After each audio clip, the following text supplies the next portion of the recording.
Saludos, buenas noches, noche de miércoles, bienvenidos a un capítulo más de YE, bienvenidos a un capítulo más en la Y asturiana, una jornada esta que ha sido marcada por la ONU como Jornada Internacional contra la Violencia hacia las Mujeres. Existen muchos tipos de violencia, lamentablemente en los últimos tiempos, pues bueno, las tenemos prácticamente de todos los tipos, de todas las clases y algunas de ellas incluso causando muchas víctimas mortales, como fue la reciente tragedia ocurrida en París. Sin embargo, si hay una violencia que excede por su condición por encima de las demás, es la violencia de género, la violencia que algunos salvajes ejercen contra las mujeres, una violencia totalmente reprobable. A lo largo del programa de hoy, en buena parte del programa de hoy, pues vamos a tratar de concienciar, vamos a tratar de aportar nuestro granito de arena para que sea el último caso, el último que se haya producido, sea efectivamente el último y que ninguna mujer tenga que dejar su hogar, ni tenga que dejar su hogar en muchos casos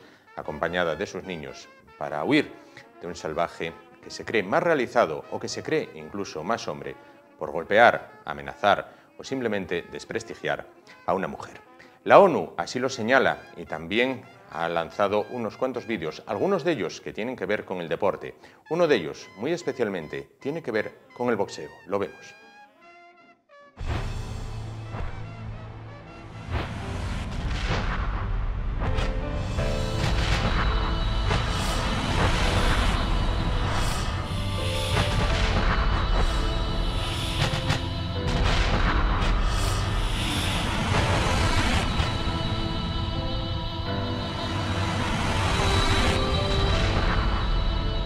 Los verdaderos hombres nunca golpean a las mujeres, rompiendo el silencio. Se puede decir más alto, pero quizás no se pueda decir más claro. Aquel hombre que golpea a una mujer, sin duda, pierde toda sombría. Cabecera y comenzamos.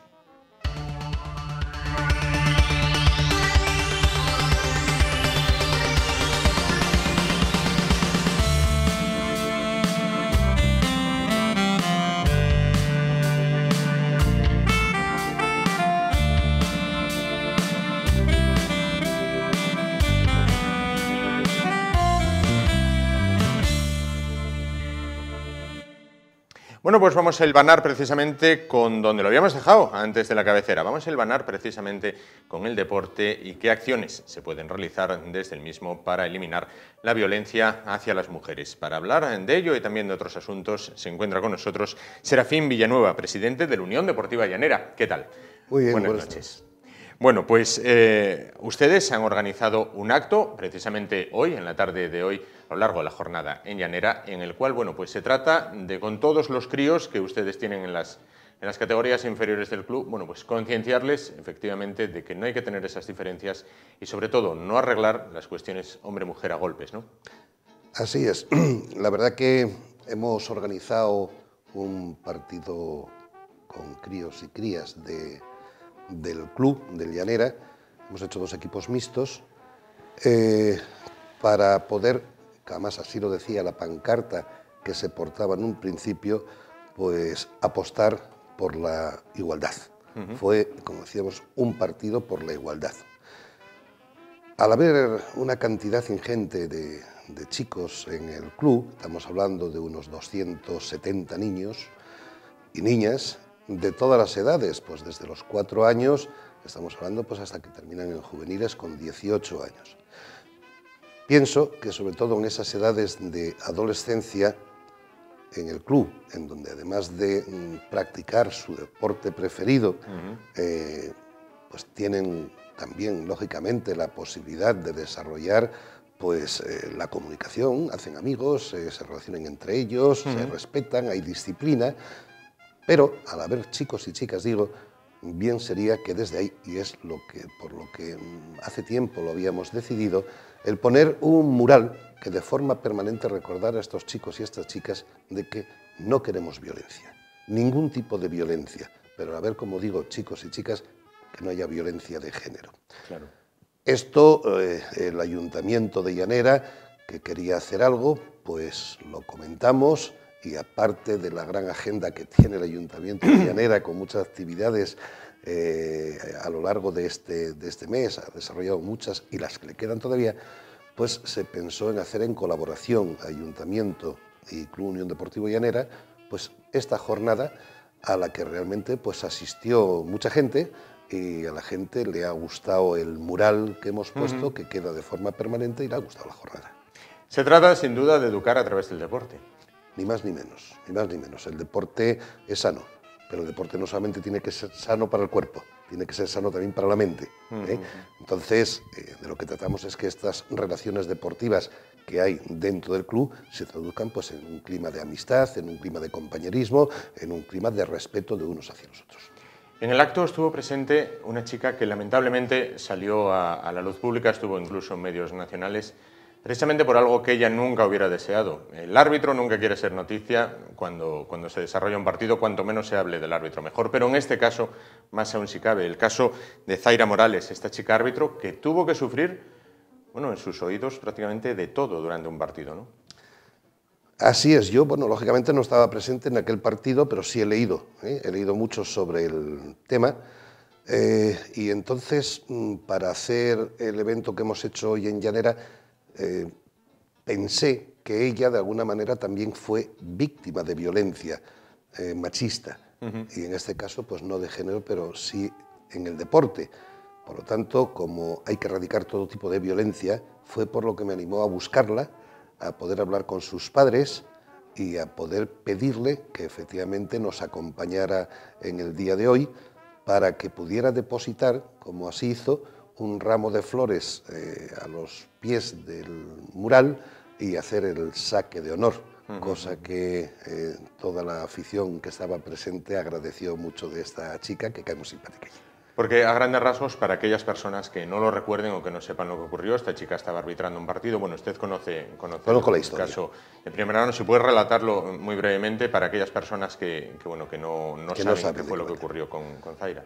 Esta chica pitando un partido de base, efectivamente, porque ella es una niña joven, ella es una chiquilla de 15 años, 14 o 15 años tiene ahora mismo.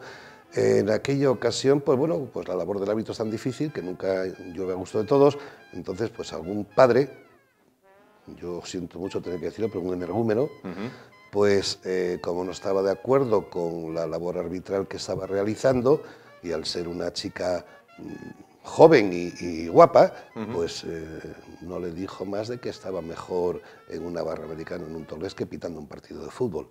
Lo cual, decir eso de una mujer es grave, pero decirlo a una niña creo que es peor. Peor, sin duda.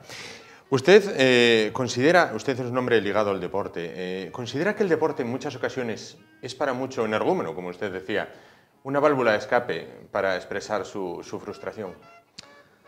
Sí, yo no sé si es para, no sé, si es por su frustración. Yo lo que sí pienso es que, es lo que decimos siempre, ¿no? Genéticamente todo el mundo somos violentos. A mí, como digo, ya me gustaría que la ciencia dijera que vamos a poder modificar los genes de los violentos. Todos somos violentos, eso es imposible, por eso siempre tenemos que volver a la educación, que es lo fundamental para poder reparar estos males. Pero sí es cierto que esa violencia uno se manifiesta más rápidamente con otros de una manera o de otra. Y así lo vemos en los partidos de fútbol, sin ir más allá. Vemos la zancadilla, vemos la patada que se le da al contrario, vemos el insulto porque tiene otro color. Eso entre los propios deportistas. Claro, yo creo que es que el nivel, digamos, de soportar o de aguantar determinadas tensiones, unos los tenemos más alto, otro más bajo, y entonces ahí, efectivamente, como válvula de escape puede surgir para una persona que en ese momento está en tensión. ¿Y en el público también? Y en el público incomprensiblemente, porque no hay tanta tensión como en el deportista, pero efectivamente también. Usted pertenece al Cuerpo Nacional de Policía. Sí. Bien. Este tema de la violencia de género, bueno, le coge de cerca por un motivo profesional que trasciende también el del deporte. Sí, pero bueno, yo sobre el tema profesional preferiría más no tocarlo porque realmente vengo a hablar más desde el punto de vista del deporte, y porque además, pues hombre, tampoco podría mejor aportar excesivas cosas porque mis superiores son los primeros que tienen que decirme, oye, pues habla, pero en estos momentos no debería de tocarlo. Lo toco desde el punto de vista deportivo más que desde el punto de vista profesional. Así todo, bueno, hay parejas que sí le pueden pedir en un momento dado un consejo, más que nada como amigo, como vecino, ¿no? Hombre, teniendo en cuenta que la población en la que vivo es una población pequeña, nos conocemos todos y más a mí pues, por estar en el club, ¿no? Y sí, efectivamente que hay muchas personas mayores que me vienen a hablar de problemas que tienen pues, con sus hijos, en relaciones de pareja, sus hijos, es que mi hija no se atreve a denunciar, pero es que él es así o es asá, ¿qué debo de hacer? O incluso pues algún matrimonio, concretamente no tiene por qué ser mujer, hace no mucho tiempo, un mes escaso, pues vino un hombre a comentarme, tengo problemas y yo no quiero tenerlos, pero tengo problemas porque la mujer me está diciendo que, en fin, que esto va a haber que cortarlo. Y la verdad que yo no sé por qué ni cómo, porque yo no hago nada. O sea, en fin, sí me piden consejo muchas veces porque efectivamente en una población tan pequeña saben cuál es mi profesión. Claro, quizás en ese momento una palabra a tiempo puede evitar luego muchísimos problemas, ¿no? Hombre, una palabra a tiempo y a veces, pues bueno, primeramente con uno y luego con el otro. A veces hay que hablar con los dos. Claro, sin duda. ¿Se debería de potenciar, ahora que los chavales tienen prácticamente asignaturas para todo en el colegio, ¿se debería potenciar una asignatura en la cual pues se recalcara esto, que la violencia de género no conduce a ninguna parte? Sí, yo creo que es fundamental. Además, como decía antes, si genéticamente no podemos solucionarlo, la única forma de solucionarlo es educacionalmente. Yo recuerdo que hace unos años se trató en los colegios la ley de seguridad vial sí. como asignatura transversal que podría encajar pues, en las asignaturas, digamos, regladas, horizontales y que pudiera ser tocada pues, por todos ellos para poder comprender la importancia de la seguridad vial. Esto es igual. Yo creo que desde niños, en cualquier asignatura, llámese matemáticas, si echamos las cuentas de una casa no llega el dinero a fin de mes y tenemos problemas, pues hablamos de números y de matemáticas. Claro. Llámese de cualquier otra asignatura, pienso que es fundamental que desde tempranas edades, desde que los niños empiezan a tener uso de razón y empiezan a ir al colegio, deberían de empezar a conocer lo que es la violencia de género. Y más llegado a la adolescencia, en donde llegado a la adolescencia, como digo, es importante que los adolescentes, que la edad es así, pero creo que habrá que intentar solucionarlo modificando algún criterio.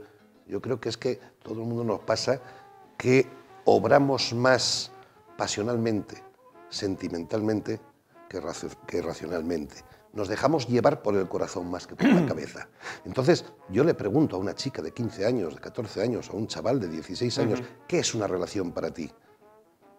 Y una relación para ellos se ríen cuando se lo pregunto, pero me dicen cualquier cosa. Estar juntos, ir a ver juntos, claro. Pero cuando yo les digo, bueno, y cuando llegáis a salir juntos, la chica, le pregunto al chico, le digo, ¿la chica tiene que abandonar sus amistades o puede salir contigo al mismo tiempo con sus amistades? No, las amistades tienen que ser comunes, me empiezan a decir. No, señor, cada uno tiene la libertad de tener sus amistades. Claro. El respeto es el que hay que tener, pero luego cada uno es independiente, es libre y debe de respetarse y debe mantener sus amistades. Lo mismo que la forma de vestir. Si a la chica le gusta poner minifalda y antes la vestía, ¿por qué ahora no la puede vestir y tiene que vestir un vaquero? Porque resulta que a él no le gusta que se fijen en ella, ¿no? Si no va llamando excesivamente la atención, es una moda, es una forma de vestir, pues ¿por qué no? Entonces cuando el hombre intenta usurpar la libertad de decisión de la joven, de la chica, es cuando esa relación está mal entendida. Es cuando ahí la chica debe de saber que es el momento de cortar, porque esa relación no le interesa. No obstante, hay chicas que se sienten halagadas, incluso muy jóvenes, quizás todavía con una inmadurez plena, se sienten halagadas de que su chico les prohíba vestir de alguna manera o mantener algún tipo de amistad. Claro, pero esos son mitos que existen y ese es el mito de, no sé, como si les gustara a ellas de que él se preocupara en exceso, de que fuera un poco celoso. Y los celos, no, yo creo que no tienen fundamento. Es decir, los celos es una enfermedad. La persona que tenga celos no es que quiera más a la otra persona, es que es un enfermo. Claro.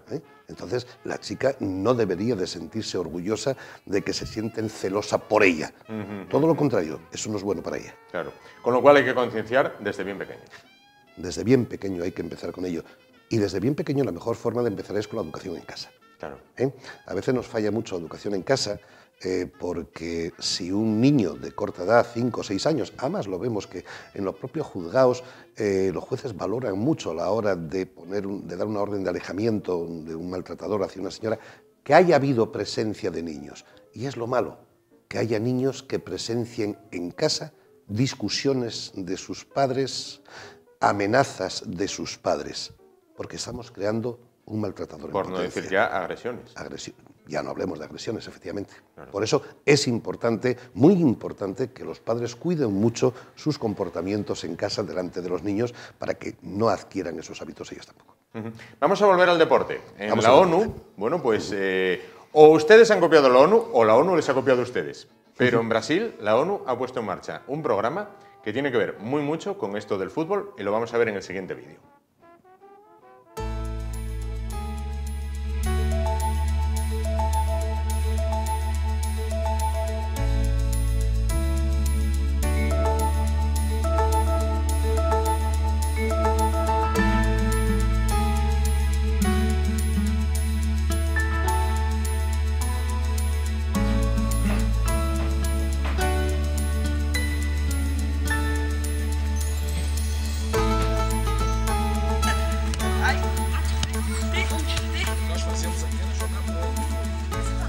A iniquidade era a marca registrada do tratamento de homem para com mulher.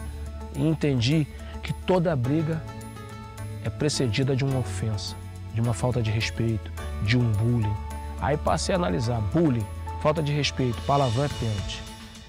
E eles são apaixonados por futebol, ninguém quer perder. Eu nunca mais tive bullying.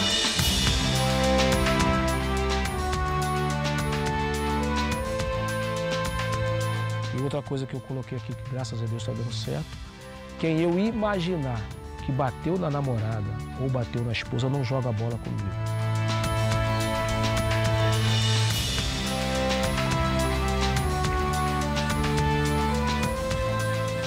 Essa relação tem melhorado, porque os meninos e as meninas agora eles são parceiros, eles têm que combinar a jogada, porque eles têm que vencer juntos.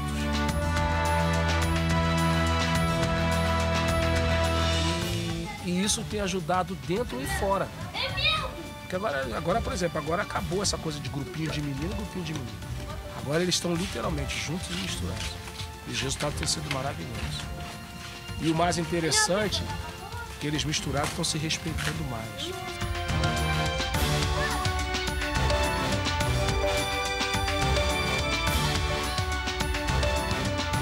Observando um trabalho que o Promundo fez aqui, eu vi que a aula comum de gêneros poderia dar certo com relação ao respeito.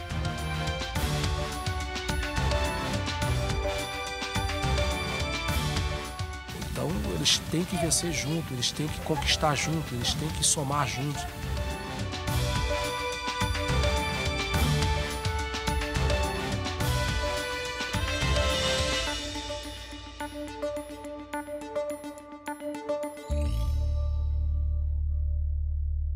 Bueno, pues en síntesis, lo que hacen ustedes.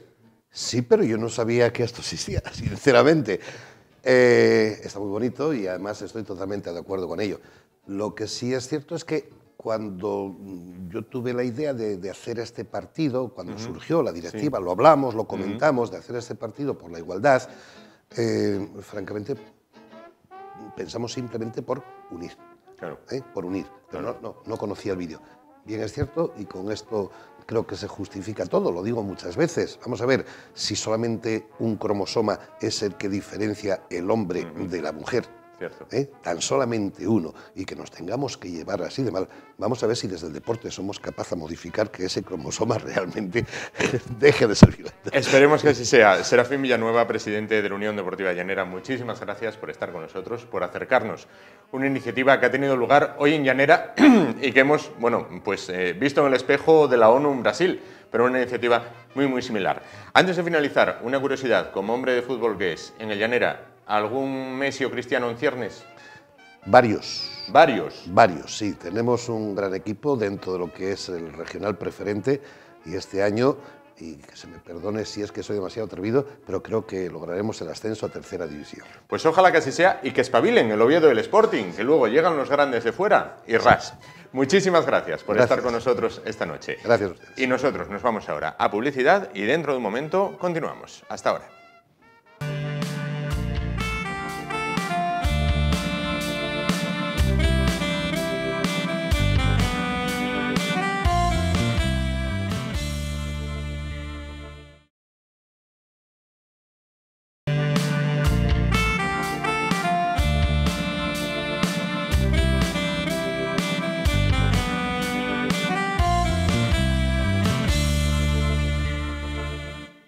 Bueno, pues continuamos a vuelta de publicidad en esta noche de miércoles, jornada, como les venimos insistiendo a lo largo de todo el programa, dedicada al Día Internacional contra la Violencia hacia las Mujeres. Y vamos a hablar a continuación con nuestras siguientes invitadas. Se trata de dos profesionales de Cruz Roja, en este caso dos mujeres. Emilia Cueto, referente del proyecto de prevención contra conductas violentas. Buenas noches. Buenas noches. Y con Noelia Bada, psicóloga de la Red Regional de Casas de Acogida. Buenas noches. Buenas noches.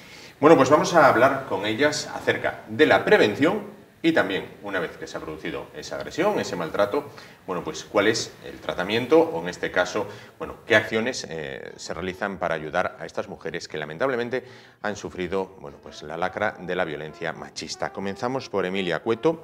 Bueno, ¿en qué consiste el programa de prevención de conductas violentas? Bueno, pues es un programa que desarrollamos dentro del Departamento de Cruz Roja Juventud. Se dirige a población adolescente entre 14 y 20 años. ¿Vale? Nosotros lo que hacemos es sensibilizar en el aula del propio centro educativo para intentar promover una participación activa por parte de los jóvenes contra la violencia machista y favorecer la detección de los estereotipos y los roles de género que nos rodean todos los días y que los pasamos por alto porque estamos muy acostumbrados, los tenemos muy arraigados y quizás nos pasan desapercibidos en muchas ocasiones, lo asumimos como comportamientos normales en una relación de pareja y en realidad no lo son porque no hacen más que acentuar la desigualdad entre hombres y mujeres. Entonces nosotros intentamos un poco trabajar esos conceptos desde el punto de vista de la prevención y de la sensibilización para intentar evitar que se llegue al problema mayor, ¿no? Que ya sería la violencia de género propiamente. Cuéntanos, ¿cuáles son algunos de esos estereotipos que se pueden dar en una relación de pareja joven? Joven o adolescente, vamos. Sí, pues en muchas ocasiones se ven muchísimas conductas de control, ¿no? Por parte muchas veces del chico hacia la chica en relación a la vestimenta, limitar las amistades de ella, querer saber dónde está en todo momento. Ese tipo de cosas a veces las chicas te cuentan que lo perciben como algo normal, como una señal de que las quiere y de que la quiere proteger, cuando en realidad eso no simboliza en ningún caso respeto ni confianza, ¿no? Sino todo lo contrario, necesito controlarte porque no confío en lo que estás haciendo o porque tengo esa necesidad y eso no es lo que debe de ser, ¿no? Una relación de pareja. Entonces, hay muchísimos ejemplos y esos pues sí, son algunos de ellos que ya sí que los... Claros, sí, claro. Sí, sí. Está el machismo muy arraigado en España entre la población joven, es decir, bueno, parece que evolucionamos en todo, pero en esto nos hemos anclado. Bueno, yo creo que yo siempre intento ser más positiva y creo que sí que hay una evolución y creo que además este tipo de actividades sí sirven un poco para hacer a la gente que hagan clic y digan, pues mira, es verdad que quizás esto lo estaba pasando por alto y me está pasando, ¿no? Sí creo que es muy útil y que se ven los efectos positivos, pero también es verdad que creo que sigue habiendo muchísimo que hacer, creo que se ha hecho mucho en los últimos años sobre todo, pero queda muchísimo por hacer, yo creo que mucho más de lo que pensamos muchas veces, ¿no? Creemos que ya estamos llegando a una posición muy igualitaria y no es del todo así, todavía falta muchísimo por hacer, está muy arraigado, es una actitud social que la tenemos muy interiorizada. Y educando con programas como este, se evita que luego las mujeres entren en red de casas acogidas, que es de lo que usted se ocupa en este caso, ¿no? Sí, así es. Evidentemente, como dice mi compañera, la prevención es clave y educando en igualdad se consigue que entre hombres y mujeres pues haya muchísimo más comunicación y que no se llegue al extremo que es esa violencia de género de la que hablábamos, ¿no? Vamos a hablar de esa red de casas de acogida. Bueno, ¿cómo está el caso en Asturias? Bueno, la red de casas de acogida en Asturias, a través de un convenio que se firmó en el año 2000 entre el Gobierno del Principado de Asturias y Cruz Roja de Asturias en este caso, pues se puso en funcionamiento esta red de casas que lo que hace es agrupar los recursos de alojamiento y apoyo que hay en el Principado para atender a mujeres víctimas de violencia de género y a sus hijos e hijas en este caso. Como digo, es un recurso que gestiona Cruz Roja. Claro. En este caso tenemos hay varias casas de acogida, estoy hablando de 3, Gijón, Oviedo y Avilés, una red de pisos tutelados también, y todo ello unido a través de un servicio de atención a ingresos y emergencias que es, digamos, el que canaliza todas las demandas que llegan a la red regional de casas de acogida. ¿Podemos hablar, o existe, un perfil tipo de mujer víctima de violencia de género? No hay un perfil tipo de mujer víctima de violencia de género. La violencia de género, por desgracia, es común a todas las clases sociales, a todas las culturas y a todos los países del mundo. No se trata algo de que suceda a un tipo de mujeres o mujeres que pertenecen a determinada cultura, ni nada que ver. Cualquier mujer en un momento determinado puede ser susceptible de sufrir violencia de género porque es algo que no depende de las mujeres. No es algo que dependa de nosotras y no es algo que nosotras dirijamos. Sí es verdad que la violencia tiene diferentes formas y sí es verdad que digo que es común en todos los países del mundo, pero sí que tiene diferentes formas. Andando, perdona, que te interrumpa lo que decías. ¿Se llegan a sentir culpables las mujeres cuando llegan a estas casas de acogida? Sí. Culpabilizar a la mujer de la violencia en general es una de las funciones que tiene la propia violencia de género. Si le echas la culpa a la mujer, naturalizas la violencia, con lo cual le quitas importancia. Sí. ¿Vale? Entonces, aparte, el propio mecanismo del maltrato implica que esa mujer se sienta culpable de lo que está padeciendo, con lo cual intente buscar mecanismos para que esa situación mejore. Y cuantos más mecanismos buscan, más trabajo hace, más culpable se siente. ¿Y llegan a aguantar mucho más si hay niños de por medio? Depende del caso, pero los niños pueden ser, desde mi punto de vista, pueden ser el motivo para romper la relación o seguir adelante, claro. Quiero decir, cuando una mujer tiene hijos, la violencia no le está afectando a todas las esferas de su vida, pero está afectando también a sus hijos e hijas. Con lo cual, tomar la decisión de romper o no la relación teniendo menores por el medio es complicado, es muy complicado. Nos decías, se sienten culpables porque a fin de cuentas las está agrediendo el chico que ellas escogieron o el hombre que ellas escogieron Está implicado lo emocional. Exacto, para compartir Están las vida. emociones y los sentimientos, con lo cual es todo mucho más complicado. Evidentemente, cuando asumir que la pareja o la persona que te está haciendo daño es la pareja a la que quieres, es asumir algo muy complicado, muy difícil. Claro. ¿En estadios más jóvenes hay atracción hacia el chico malo? Yo creo que eso es un mito, la verdad. Bajo mi punto de vista es un mito porque además eso, como decía ya antes, es un poco como naturalizar la violencia y como si estuvieses achacando el hecho de que tenga lugar al hombre que tú has elegido, cuando en realidad es el hombre el que está teniendo el comportamiento desadaptado, porque te está agrediendo cuando no tendría por qué, ¿vale? Entonces, yo creo que no se corresponde con la realidad. No, que a ti te agredan no debe de considerarse que dependa de a quién hayas elegido tú. Claro, claro. Noelia, ¿puede cambiar el agresor? Es decir, muchas veces oímos los casos de una mujer que lamentablemente perdió la vida, pero ya había denunciado en una ocasión, luego él la fue a buscar, ella le perdonó, era aquello que ocurría en tiempos de nuestras abuelas de marché para casa mi madre, entonces bueno, me fue a buscar a casa mi madre, volví, bien, hasta que desembocó en el cementerio.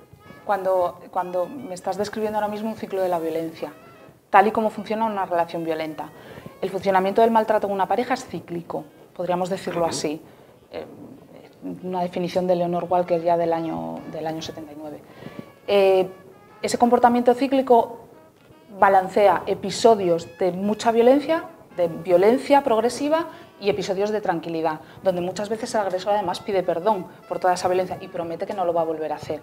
Con lo cual, la víctima, digamos, se sitúa en una cuerda floja. La mujer que padece esa violencia se sitúa en una cuerda floja. Y es, me agrede, pero me quiere porque me pide perdón, ¿vale? Como te decía, al ser cíclico es muy difícil romper esa violencia. La violencia en una pareja siempre va a más. Los hechos violentos cada vez son más graves. Y además, en ese ciclo que te explicaba, los periodos de violencia cada vez se hacen más largos y los ciclos de tranquilidad o de pedir perdón o lo que llamamos luna de miel en este contexto, cada vez son más cortos. Con lo cual, esa violencia nunca acaba. Claro. Somete a la víctima y esa violencia sigue continuamente en la pareja, hasta que la mujer en un momento determinado decide romper, claro. Claro, porque la violencia no solamente es física, es decir, no solamente existe violencia a base de golpes, también hay violencia psicológica, vamos, y de todo tipo, de menospreciar, me imagino. Sí. Humillaciones, desprecios. Exacto, humillaciones, desprecios, tanto en jóvenes como ya en edad adulta, ¿no? Por ejemplo. Sí, desde luego. Yo creo que, de hecho, en jóvenes, que es el campo que yo conozco más, se aprecia muchísimo, se aprecia mucho pues, lo que decía antes, ¿no? en temas de estereotipos y de comportamientos que normalizas, micromachismos, cosas que tú crees que son normales y que en realidad no deja de ser un comportamiento machista y que favorece la desigualdad. En ningún caso es un comportamiento que muestre respeto o confianza hacia la otra persona y se observa mucho en gente joven y desde luego en gente adulta también, aquí no hay edades, al final. No nos podemos no nos podemos olvidar tampoco de que la violencia psicológica es algo muy grave. Evidentemente la violencia física es algo gravísimo y el extremo es la muerte de las mujeres, que por desgracia tenemos que enterarnos de casos prácticamente todos los días. Pero la violencia psicológica tiene unas consecuencias fatales para la víctima. Quiero decir, las consecuencias psicológicas de esa violencia son tremendas. Pues ese aislamiento, esa inseguridad, quiero decir, depresión en muchos casos. Y todo eso tiene que ver con lo que comentabas, de menosprecios continuos, de insultos, de amenazas, y todo eso es violencia psicológica, ¿vale? Además, para que haya una violencia física, tiene que haber una violencia psicológica. De base hay una violencia psicológica. Culturalmente, no obstante, en algunos sectores está incluso aceptado, es decir, a esa mujer, el entorno del que vamos a hablar ahora, muchas veces le dice, bueno, aguanta. Bueno, no nos podemos olvidar que evidentemente estamos todos educados en el mismo sistema en el que estamos educados. Decimos siempre, es que a los hombres se les educa con machismo, pero las mujeres estamos educadas en ese mismo sistema, en ese mismo sistema social, ¿no? Sí. Comprender la violencia es muy complicado. Y además en España es muy reciente que se pueda hablar de violencia, relativamente reciente, quiere decir, son unos años, que en este caso no son tantos años. Y hablar de violencia de manera abierta y que una mujer pueda hablar de violencia de manera abierta no era algo habitual en nuestro país no hace tantos años. Con lo cual, antes lo que se decía era que el matrimonio, todo tenía que quedar en el matrimonio, que nadie podía hablar de ese tema, que tenías que solucionar los problemas con tu marido en casa y nada más. Lo importante de todo esto es que las mujeres hablen y lo importante de todo esto es que tengan un entorno en el que puedan hablar de esto. Y referido, quiero decir, en el tratamiento directo que yo hago con las mujeres, no solo para que hablen de la violencia y pidan ayuda, en su propia recuperación. Claro. Una vez que llegan a la casa de acogida, es fundamental que tengan un entorno que las apoye. Claro. Porque va a tener unos referentes y porque va a tener gente que evidentemente entienda su problema y quiera ayudarla en lo que está pasando. Vamos a ver, mientras que conversamos con vosotras, unas imágenes de cómo actúa Cruz Roja en casos como los que nos estáis explicando. Emilia, supongo que en chicas jóvenes también la importancia de ese entorno tiene que ser básico, ¿no? Sí, desde luego, es fundamental, sobre todo en esas edades tan tempranas en las que quizás la personalidad no está tan conformada como una edad tan adulta, ¿no? Y influye muchísimo lo que te digan. Además, consideras una referencia muy importante tu grupo de amigos, tu entorno pues, en el instituto. Entonces, lo que esas personas te digan es muy importante y va a influir y determinar mucho la actitud que tú vayas a tomar ante esa situación. Desde luego que influye muchísimo. Y en relación a lo que decía ya antes, sí es muy interesante abordar el tema de la violencia de género como un asunto social, no privado. En ningún momento es privado y debe de quedarse dentro de la casa o de la familia en la que ocurre. Todo lo contrario, es social, porque viene por una actitud machista, que es algo social. Por tanto, es toda la sociedad la que tiene que tomar una conciencia de lo que ocurre y poder, entre todos, intentar erradicarlo. Claro. Quizás en el caso de las chicas jóvenes, pregunto, me corregís si me equivoco, sea más fácil, pienso, lo de expresarlo, bueno, siempre va a haber alguien que la pueda comprender. Sin embargo, en el caso de una mujer de, lo que decías antes, 50, 60, en la franja de 50, 60 años, sí se educaron en un sistema en el que, hija, tú aguanta que él es el hombre, ¿no? Era más complicado, claro. Entonces, quizás sea más difícil lograr arrancarlas de ese... Lo importante es que la mujer sepa que va a tener ayuda y que va a tener apoyo y que tiene gente con la que contar. De ahí la importancia de que los recursos, o en este caso los de Cruz Roja, que somos a los que nosotras pertenecemos, pues lleguen a las personas que los necesitan. Evidentemente, si la mujer sabe que tiene un mapa de recursos a su alrededor y que tiene unos profesionales que la van a ayudar, puede dar el paso de pedir esa ayuda. Claro. ¿Cómo se canaliza esa ayuda? ¿Cómo pueden las mujeres, en caso práctico, pedir ayuda a Cruz Roja o a la policía o otras entidades o organismos? Bueno, cualquier mujer que esté sufriendo violencia de género puede acudir a cualquier servicio del Principado de Asturias, Policía Nacional y Local, servicios sanitarios, servicios sociales, etcétera, etcétera, todos los recursos que tenemos a nuestra disposición en el Principado de Asturias. En lo referido a la red de casas de acogida de Cruz Roja, todo el servicio está canalizado a través de como te comentaba antes, del Servicio de Atención a Ingresos y Emergencias, que se accede a través del 112, el teléfono de emergencias del Principado de Asturias, y también a través del 016, que es el teléfono contra la violencia de género del Ministerio, en este caso. Al teléfono puede llamar cualquier profesional o cualquier mujer que esté planteando en ese momento violencia de género, o cualquier profesional que se encuentre con un caso y quiera asesoramiento o que quiera derivar un caso a la red regional de casas de acogida. Y evidentemente todas las oficinas de Cruz Roja que están en el Principado de Asturias, claro. Mujeres que quizás, bueno, en un momento dado pues, lo estén viendo y digan, bueno, daría el paso, pero tengo miedo. Si tienen hijos, ¿también pueden ir a esos pisos de acogida? A la red regional de casas de acogida sí, pues se puede ingresar con los hijos y las hijas, la mujer que los tenga, sí, en este caso no hay problema. No hay ningún problema. No. ¿Y qué estancia media tienen esas mujeres que acuden a la red de casas de acogida?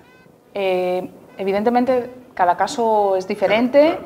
El trabajo, la red de casas de acogida trabaja a través de un proyecto marco de intervención, que es común en todos los dispositivos de la red, las 3 casas de acogida, pisos tutelados que te comentaba antes, y como te decía, hay un trabajo grupal a través de ese proyecto y hay un trabajo general, pero luego hay que individualizar cada caso. Cada mujer es diferente, cada situación de violencia de género es diferente y cada una llega con sus necesidades, con hijos o sin hijos. Quiero decir que hay que priorizar las cuestiones de cada mujer y darle respuesta a esas cuestiones. Ya te digo, el tiempo medio de estancia, nosotras solemos estar más o menos funcionando en torno a los 6 meses, pero siempre hay que estar adecuado al caso que estamos tratando en cada momento. Pero sí lo tenemos más o menos establecido, más o menos, ya te digo, 6 meses. Hay mujeres que necesitan menos tiempo y que solucionan las cuestiones que tienen que ver con su problemática en menos tiempo, y hay mujeres pues, que a lo mejor en un momento determinado necesitan un poco de tiempo más. Claro. Para finalizar, para las dos, el amor no debe matar, ¿no? Por supuesto que no. Por supuesto que no. El amor no duele y para la violencia de género hay salida y hay ayuda, y en este caso cualquier mujer tiene derecho a vivir sin violencia. Por supuesto. Pues Emilia Cueto, referente del proyecto de prevención contra conductas violentas, muchísimas gracias por estar esta noche con nosotros y acercarnos lo que es la realidad de esos jóvenes, que ellas no se dejen controlar, porque mayor control no quiere decir mayor cariño, efectivamente. Y Noelia Bada, psicóloga de la Red Regional de Casas de Acogida. Muchísimas gracias por estar esta noche con nosotros y acercarnos, bueno, que esas casas están abiertas, ojalá que no tuvieran que existir, pero bueno, están ahí y las mujeres deben utilizarlas si se sienten amenazadas. Muchísimas gracias a las dos por estar con nosotros esta noche. Nosotros nos vamos a publicidad y en un momento volvemos, tan solo 1 o 2 minutos. Hasta ahora.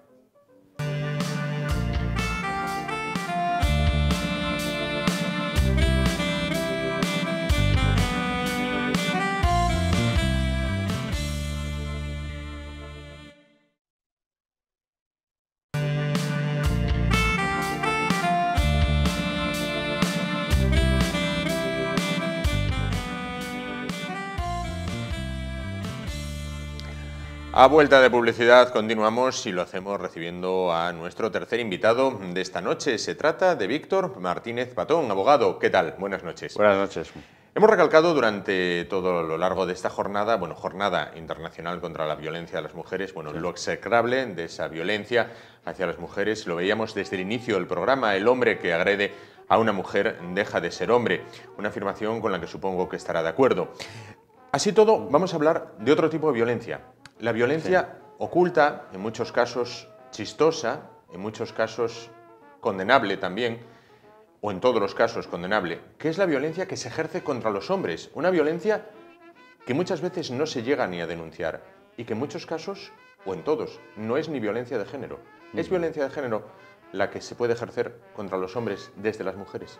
No, por naturaleza, por la ley. Quiero decir que la violencia de género en España la definimos según una ley, que es la Ley Integral contra la Violencia de Género, de medidas integrales contra la violencia de género, que es la del año 1/2004.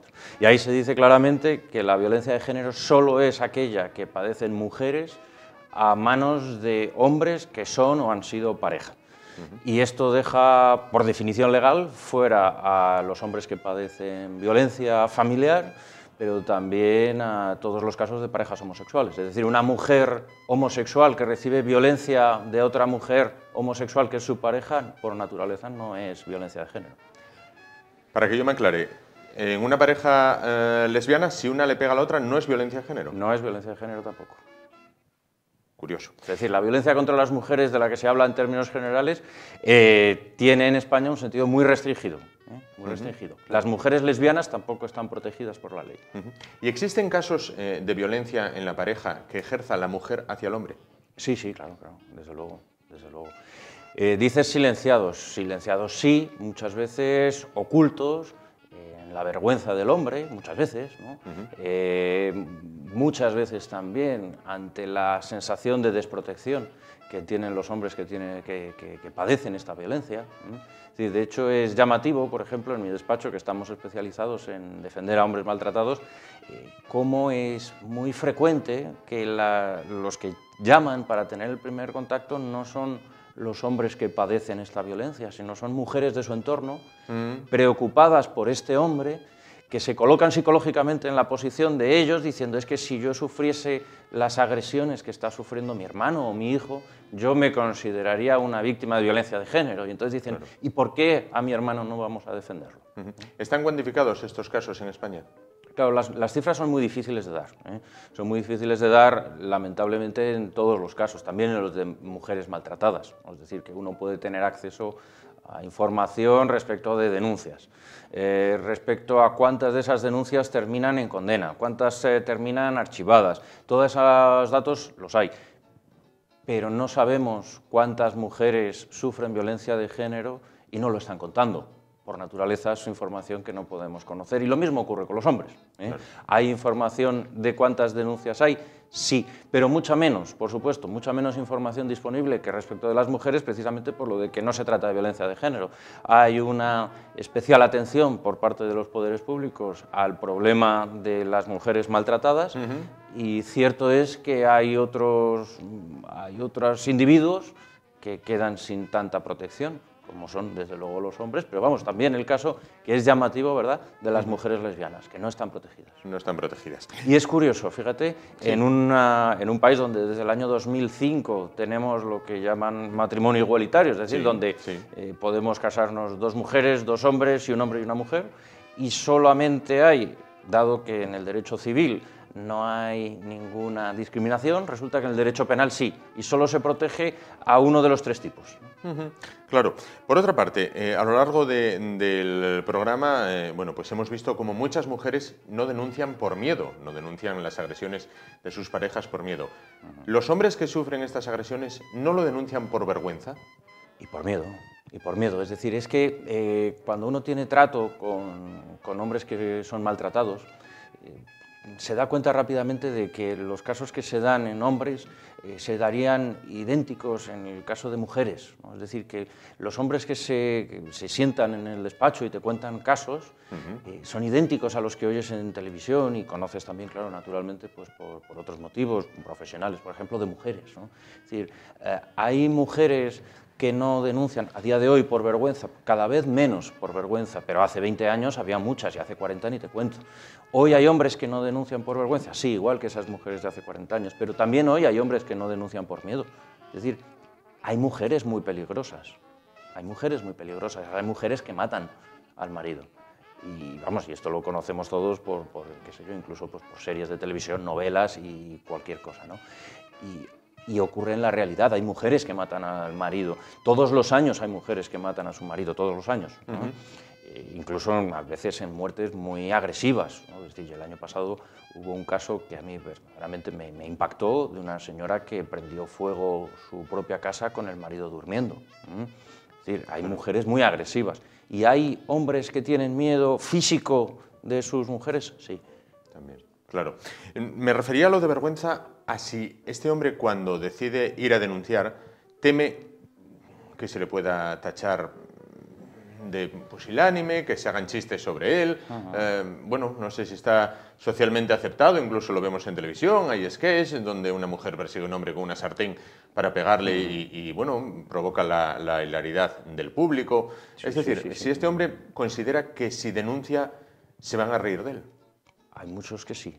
Hay muchos que sí, claro. Lo físico suele ser una evolución de un miedo previamente psicológico. En las mujeres igual, es decir, que primero... Eso te iba a decir, es lo mismo que nos ha comentado la psicóloga de Cruz Roja. Se comienza por el miedo, por el daño psicológico y se acaba con el daño físico. Sí, sí, sin duda, sin duda. Y en el caso de los hombres es lo mismo. Es decir, la psicóloga ya lo habrá explicado y sin duda en términos muy parecidos a estos. Es decir, que para que un individuo, hombre o mujer, tolere agresiones, tiene que estar primero subyugado psicológicamente, porque si no toleras nada más que la primera. Claro. Claro, y eso legalmente se considera un maltrato, la primera, porque naturalmente no debe haber ni una. Pero el problema grave en el que todos pensamos cuando nos hacemos a la idea de un hombre o una mujer que están sufriendo violencia conyugal es la repetición, los casos espantosos que salen, mujeres que dicen llevo 25 años sufriendo agresiones, ¿no? Sí. Esos son los casos que son verdaderamente espantosos y terribles y que, fíjate, no guardan proporción ni siquiera desde el punto de vista penal.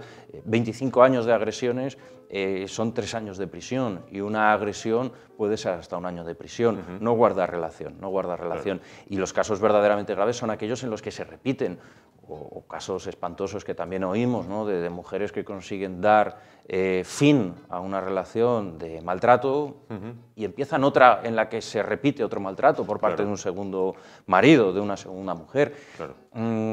Utilizaba el caso de mujeres porque son los que más habitualmente vemos en televisión, pero es que en el caso de los hombres ocurre exactamente igual. Hombres que son maltratados por sucesivas parejas, hombres que, por supuesto, justifican las agresiones, los daños psicológicos sin duda, ¿no? Los daños psicológicos sin duda, pues como con frases, pues todos tenemos problemas en los matrimonios, ya sabes lo que hay en las parejas, y hombre, sí, sí, claro, pero si das el paso al Código Penal, esto ya no es admisible en el interior de una pareja, por supuesto, ¿no? ¿Hay un perfil tipo de hombre que sufre violencia? Fíjate, yo he estado mucho tiempo intentando definir un perfil, ¿no? Y no lo he conseguido. Porque no lo hay, Es decir, que yo he tenido clientes de un perfil humilde, y he tenido clientes de un perfil alto, en el sentido de una profesión de directivos, hablo de empresas. He tenido clientes que son directivos de empresas y que sufren malos tratos. Es decir, con una actividad profesional muy exitosa y que reciben malos tratos por parte de su mujer en casa. Y dices, bueno, pues entonces quizá el perfil no vaya por el ámbito económico, en la edad igual. Es decir, yo he conocido a personas mayores, ancianos de... bueno, yo recuerdo un caso en el despacho de unos hijos que se nos presentaron, que tenían los hijos en torno a 40, 50 años, a decir, oye, mira, es que mi padre tiene 80 años y no podemos tolerar que siga con mi madre. O sea, tenemos que sacarlo porque está en riesgo físico. Y era un anciano, en torno a 80 años. Y desde ahí hasta niños, prácticamente, yo creo que la orden de alejamiento que hemos pedido nosotros para un hombre, para proteger a un hombre de una pareja, yo creo que el chico aquel, el más joven, tenía 16 o 17 años. ¿Existen órdenes de alejamiento de mujeres hacia hombres? Claro. La ley teóricamente, teóricamente no, la ley protege a aquel que está en riesgo. Y basta con demostrar que el hombre está en riesgo objetivo para que el juez dicte una orden de alejamiento. Precisamente era la siguiente pregunta, por poco nos cargamos parte del decorado. Sí. ¿Cómo trata la ley estos casos? Los casos de la violencia donde los hombres son los que lo reciben. Pues mira, hasta el año 2004, y perdona que haga un momento de historia, hasta el año 2004, que es cuando se dicta la ley de violencia de género, donde se inventa o se introduce el concepto de violencia de género, hasta ese año 2004, 28 de diciembre además, si lo castiga suficientemente, pues probablemente no. Probablemente no. Pero es un concepto, o sea, el problema viene por la denuncia falsa, no tanto hablando de la violencia de género. Es decir, es un problema, el de la denuncia falsa, hablando de violencia de género, es un problema recurrente del que se habla pues, sin parar, pero además de una manera muy poco profesional por parte de los dos ámbitos, ¿no? Es decir, que aquí hay un grupo de, pues, que podríamos llamar pues, partidarios de la ley de violencia de género, grupos sobre todo feministas, de izquierdas, etcétera, que sostienen que el problema de las denuncias falsas pues, no es un problema, que no existe. Y luego hay grupos que podríamos llamar... Pues, ¿Pero cómo que no existe? Bueno, prácticamente, ¿no? Es decir, pues utilizan unas estadísticas en virtud de las cuales unos datos pues prácticamente no existen. Es el 0,00001% de las denuncias o quizá algún cero más o menos, pero vamos, que prácticamente es un problema que no existe. Es curioso, es decir, aceptan que, por ejemplo, pues en casos de robos, compañías de seguros y tal, hay ámbitos en los que sí cabe la denuncia falsa, ¿no? Pero ellas sostienen, en todo ámbito penal cabe la denuncia falsa, salvo la violencia de género, donde no existe. Pero sería más lógico que combatieran esas denuncias falsas ellas mismas, ya que desvirtúan a las que son verdaderas. Eso es uno de los graves problemas. Eso es uno de los graves problemas, que cuando niegan esa realidad, lo primero que están haciendo es dar la oportunidad a que haya otros individuos que sostienen que las denuncias falsas son prácticamente la mayoría. Y eso es un disparate igual de grande, no, mejor dicho, es mayor disparate que el de que no hay denuncias falsas. Hay denuncias falsas, creo que son pocas, pero las hay. No es el 0,001%, hay muchas más, pero sigue siendo un porcentaje indudablemente pequeño en relación con las denuncias falsas. Claro, lo que ocurre es que cuando en el discurso ellas lo que hacen es negar esta existencia, primero dan palabra a aquellos que dicen son la mayor parte, y eso es un disparate, no son la mayor parte. Y además están dejando de lado uno de los problemas que, como bien dices tú, es decir, si resulta que la regulación actual da lugar a que haya determinadas denuncias falsas que están quitándole importancia al caso de las mujeres realmente maltratadas, ocurre de vez en cuando en los juzgados que se mantiene la tesis de... falsamente, quiero decir, se mantiene la tesis de esto es una denuncia falsa para obtener beneficios en el divorcio y no es una denuncia falsa ni es para obtener beneficios en el divorcio, es que se trata de una mujer maltratada. Claro. ¿Por qué este discurso sigue teniendo cierta aceptación? Porque los que sostienen la existencia de la violencia de género y niegan las denuncias falsas están negando una parte de la realidad.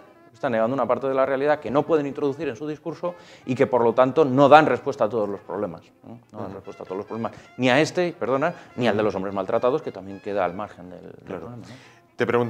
Le preguntaba antes si están cuantificados los casos. ¿Hay siquiera alguna proporción entre doble, triple, cuádruple? Pues mira, en los casos de violencia doméstica, es decir, que sea cual sea quien lo padezca, hombre o mujer, las condenas, las sentencias están en torno al 30%, 35% de varones que padecen la violencia y 65-70% de mujeres que padecen la violencia. Estas estadísticas es cierto que llaman mucho la atención porque no son las que tenemos en la cabeza a base de ver las noticias.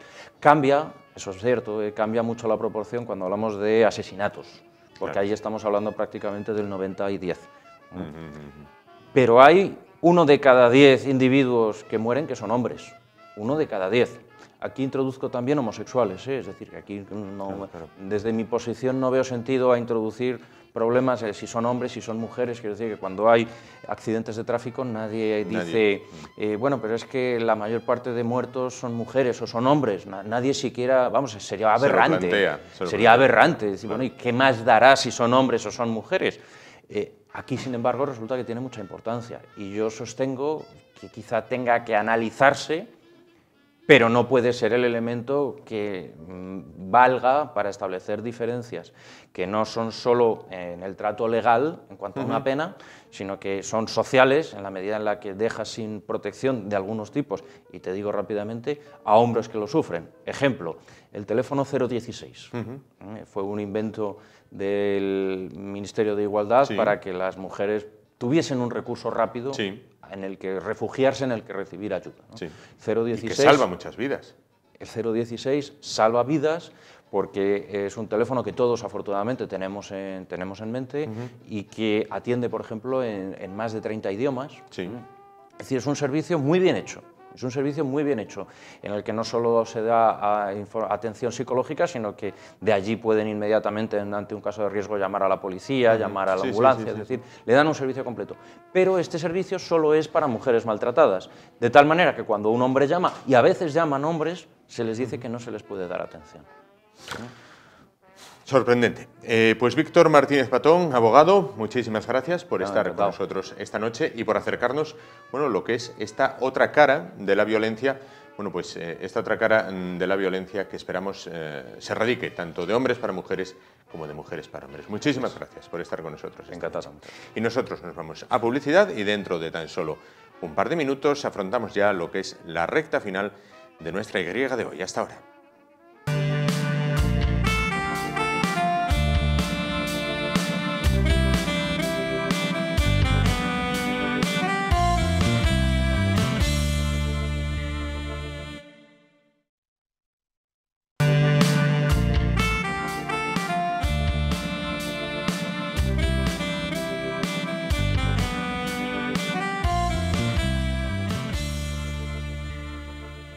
Bien, pues afrontamos ya la recta final de nuestro espacio de hoy, la recta final de esta Y asturiana. Abandonamos el tema que hemos tratado hasta ahora, el tema del Día Internacional contra la Violencia hacia la Mujer, y vamos a hablar de historia. Vamos a hablar de historia de lo que nos encontramos, historia de la televisión, ya que el pasado día 21, bueno, fue también declarado por la ONU el Día Mundial de la Televisión. Se encuentra con nosotros Cecilio Suárez, ingeniero de telecomunicaciones ya jubilado. Buenas noches. Buenas noches. Ingeniero de telecomunicaciones o telecomunicación, que era como se decía antes, ¿no? Exactamente, eso es lo que figura en mi título, claro. Así que me gusta decir de telecomunicación. Decir todavía telecomunicación.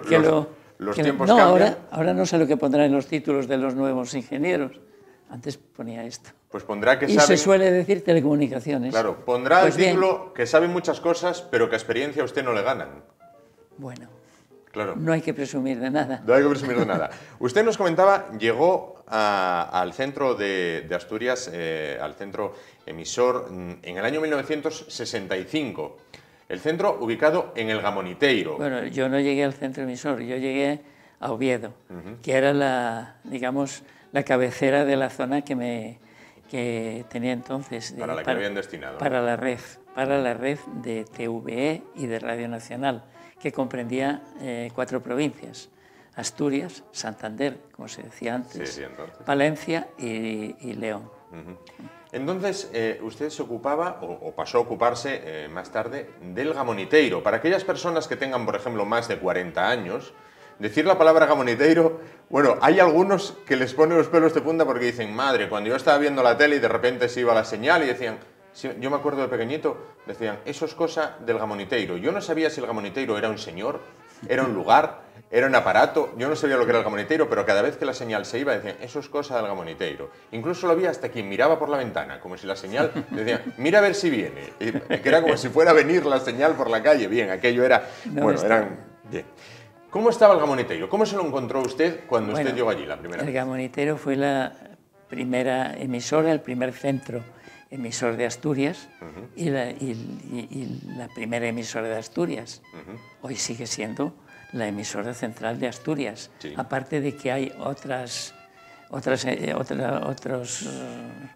emisores directamente, independientes, por ejemplo, que es en este momento el de Boal o de Penouta, ¿no? Sí. ¿Cómo se lo encontró usted cuando llegó la primera vez? Bueno, yo llegué en marzo del 65 aquí y se había inaugurado en enero del 64, y bueno, yo creo que transmitió más veces unos cuadros que llamaban El Damero Maldito, una carta de ajuste, que era cuando se interrumpía la señal de Madrid por cualquier motivo que dar de programa.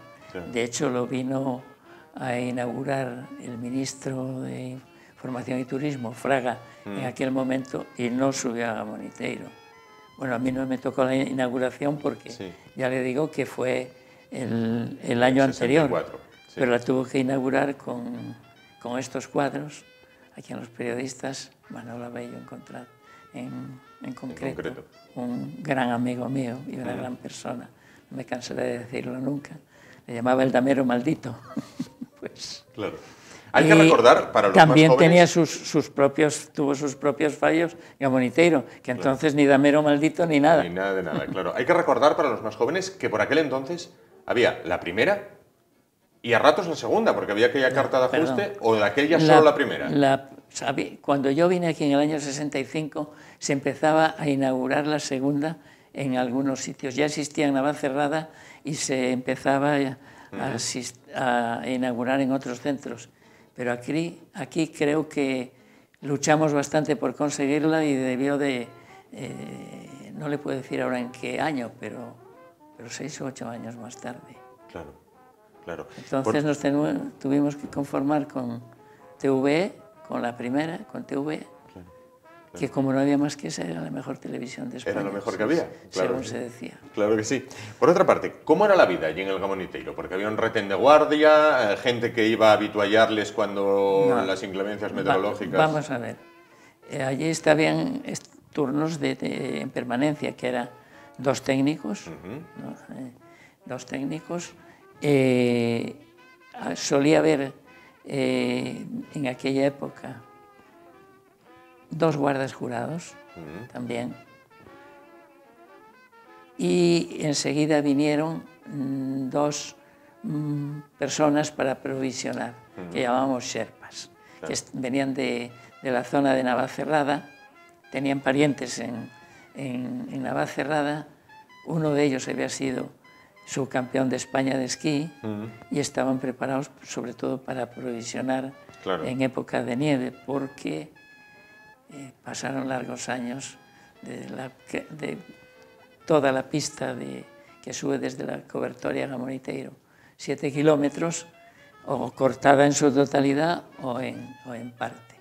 Y entonces había que llevarlo todo, desde las provisiones, desde la alimentación hasta el agua, no solamente para beber, sino en principio casi hasta para sanitarios. Claro.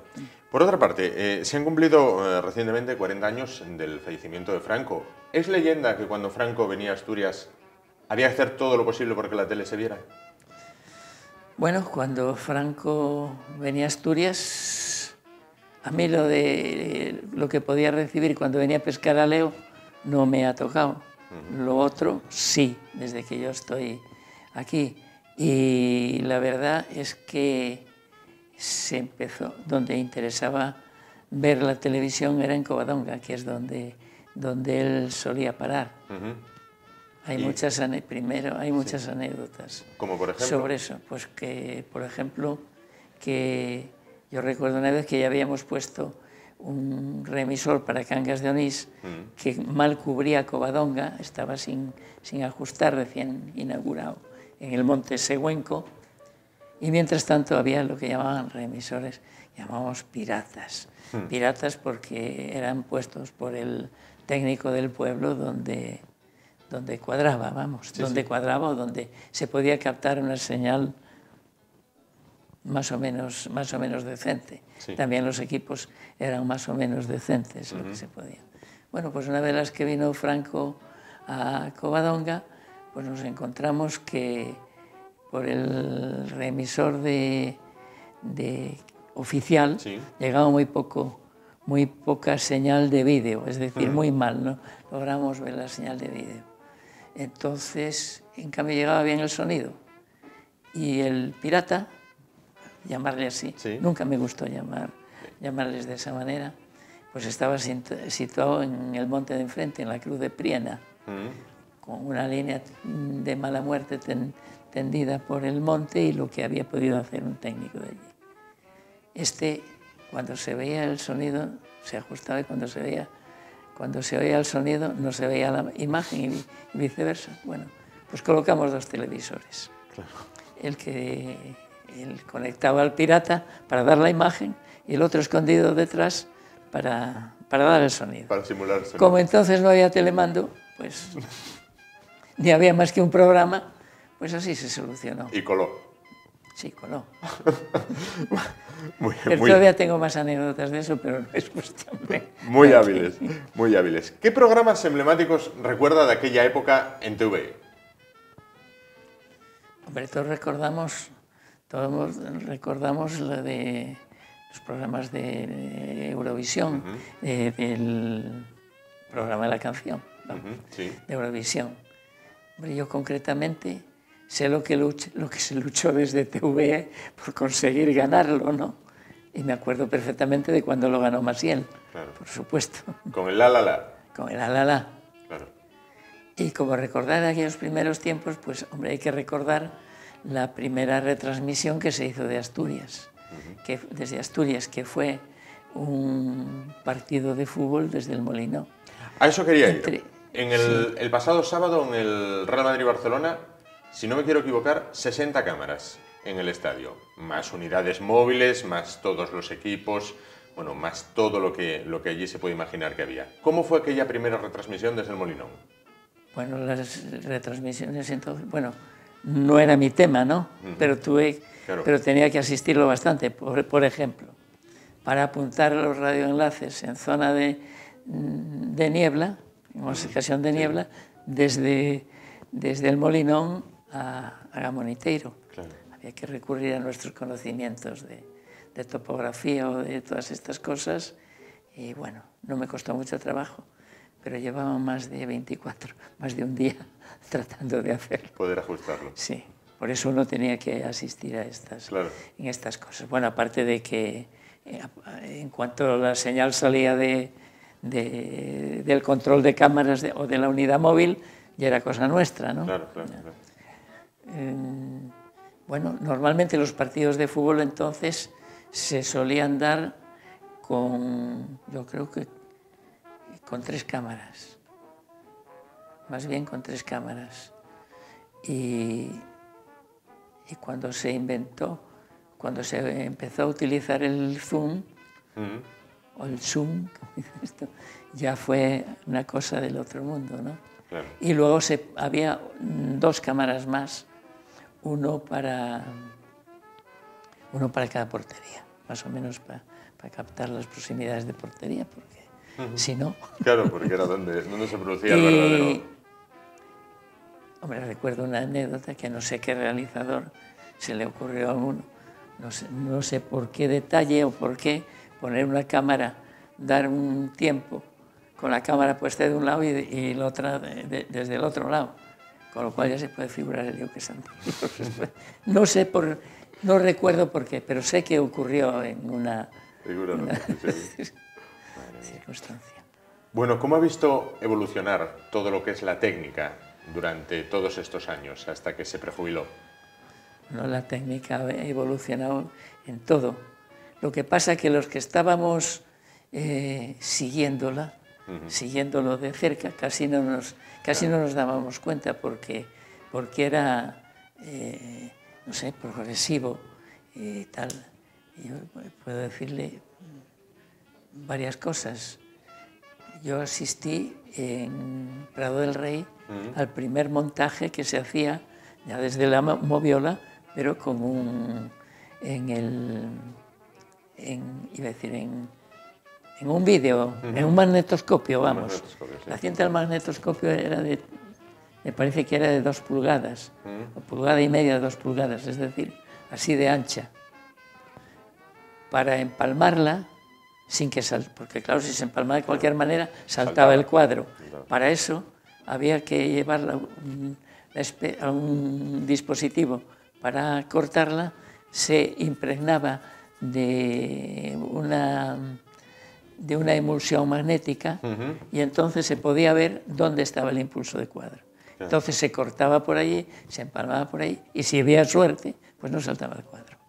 Bueno, si uno piensa solamente en el magnetoscopio, las videocámaras de ahora que dan la misma definición y que ya ni siquiera utilizan cinta, pero la cinta que utilizaba última pues era un cassette, ¿no? Era un cassette. Sí.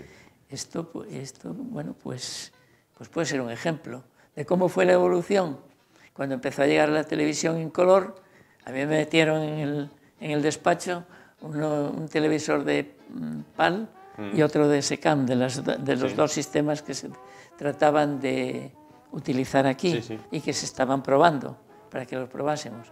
Pero para radiar el color, tuvimos que ajustar tuvimos que modificar la emisora de Gamoniteiro, que no era apta para color. Eso, entre mis técnicos y yo, un poquito, pues lo hicimos. Sí. Lo cual quiere decir que, vamos, que no éramos borregos. Claro, por supuesto. Es decir, que no. Desde el primer momento tomamos iniciativas técnicas, muy bien auxiliado por los técnicos de aquí, pero vamos, no me da vergüenza decir que vamos, no fuimos unos meros practicones. Conseguimos bastante innovación y bastante oportuna. Y gracias a usted y a gente como usted, pues fueron o fuimos muchos los asturianos que durante muchos años pudimos disfrutar de la televisión, de aquella única televisión que había como primer objeto de entretenimiento. Bueno, gracias a usted, gracias a todos, ¿no? Claro. Bueno, pues yo era una pieza que pude ser clave en aquel momento, pero el mérito de aquel primer equipo de técnicos y de todos los que lo siguieron, pues para mí eran unos soberbios técnicos y unas excelentes personas. Por eso tuve, bueno, quizá más de una ocasión de marcharme de aquí a otro destino. Sí, a otro destino. Y prefirió. Quise seguir en el mismo barco. Pues hizo muy bien.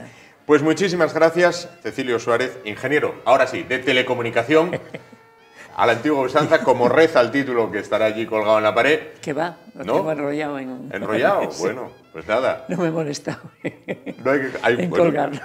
Pues nada, pues el título que está ahí enrollado en casa, pero así lo pone, ingeniero de telecomunicación. Muchísimas gracias por estar con nosotros, por acercarnos lo que ha sido la historia de la televisión, de cómo se puso prácticamente en marcha, cómo dio sus primeros pasos en Asturias desde aquel repetidor del Gamoniteiro. Muchísimas gracias. No es repetidor, es emisor. Centro emisor. Le claro, podemos llamar emisora o lo que le decía al principio. Repetidores son... Siempre decían el Gamoniteiro, el repetidor del Gamoniteiro. El repetidor era moneda de uso común. Es que ya sabe que en telefonía pues no hay más que dos cosas. ¿Emisor? No. En telefonía estoy diciendo, en telefonía, hay dos cosas, que son el aparato, la línea y el otro aparato. Claro. Lo mismo me da que el otro aparato esté en Moscú que esté en Australia. Esto es para la gente lo que se ve. Claro. Y entonces, para la televisión, pues no hay más que dos cosas. La cámara, porque saben que la cámara tiene que existir. Claro. El repetidor y el televisor. Claro, lógicamente. Por supuesto. Pues Cecilio Suárez, muchísimas gracias por estar con nosotros esta noche y acercarnos lo que fueron aquellos maravillosos años. Bueno, pues gracias a vosotros por difundirlo un poco. Para eso estamos. Y nosotros finalizamos así nuestro programa de hoy. Nos vamos, no sin antes recordarles que a lo largo de toda la jornada de hoy, y así le hemos rendido homenaje, se ha celebrado la Jornada Internacional contra la Violencia hacia las Mujeres. Mañana volveremos con temas que esperamos vuelvan a ser de su interés. Hasta entonces, gracias por su atención y muy buenas noches.